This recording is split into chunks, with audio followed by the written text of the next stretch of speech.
Matapos nga na ihayag ng Department of Tourism na ang girl group na BINI ay isa na nga po sa ambassador ng Department of Tourism. Matatandaan na sinabi nilang dalawang P-pop ang nasabi nga pong magiging ambassador. Samantala, ayon sa ulat ng Business World reporter na si Almira Martinez, kinumpirma rin ng Department of Tourism na kasalukuyan pa nitong kinakausap ang SB19 at Filipina tennis star na si Alex Yala upang makasama na rin ng BINI sa pagpapalaganap ng mga lokal na destinasyon ng bansa. Kung maisa sa pinal ang kasunduan, pagsasamahin ito ang ilan sa mga Pilipinong personalidad na may malaking impluensya sa pandaigdigang entablado upang higit pang makilala ang kagandahan at mga atraksyon ng Pilipinas. Nagkaroon din ng mga ulat na namataan ng SB19 sa tanggapan ng Department of Tourism nitong Huwebes, July 2, 2026 na lalo pang nagpasigla sa mga haka-haka tungkol sa posibleng partnership.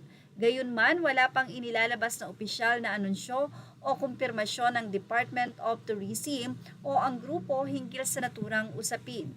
Sa kasalukuyan, nagpapatuloy pa ang pag-uusap sa pagitan ng Department of Tourism at SB19 habang hinihintay ng publiko ang opisyal na pahayag kung magiging bahagi rin ng grupo ng kampanya sa pagsusulong ng turismo dito sa Pilipinas.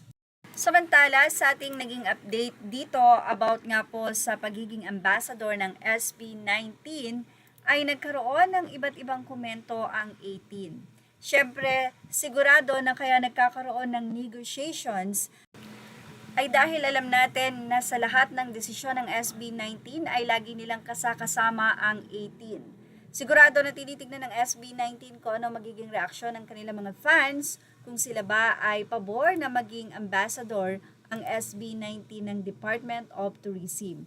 Anyway, sa ating naging update, narito po ang ilan sa kanilang naging reaksyon. Say nila, "Congrats Mahalima! Deserve nyo yan dahil malaki ang naiambag nyo sa turismo at kilala kayo sa buong mundo. Ang 18 nakasupport lang sa inyo. Si naman ang isa, actually ayaw ko rin sana sila ma-involve dyan. Pero support pa rin ako kasi isa yan sa mga goals nila for our country. Ang worry ko kasi, baka kasi picture-picture na naman yung mga politicians kasama ng mga boys. Tapos ipopost nila, then upload sa social media, ayaw ko talaga." Say ng ilan, "Proud of you boys, dapat lang na mapili sila sa laki ng ambag nila sa turismo."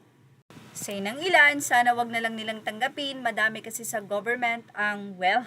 Say pa ng isa, "Dapat masaya ka at proud ang government natin na isa sila ang kinuhang ambassador, that means bankable sila. Our boys knows that they're very intelligent people, so no worries, Caps." Anyway, sa mga 18 natin dyan, ano ang masasay nyo about dito? Kayo po ba ay approve na maging ambassador ang SB19 ng Department of Tourism or hindi? Kung hindi, sabihin ang dahilan at kung oo, ilagay din ang inyong dahilan. At yan ang ating Showbiz Now update. Images are all credit to the rightful owners. Thank you for watching Showbiz Now.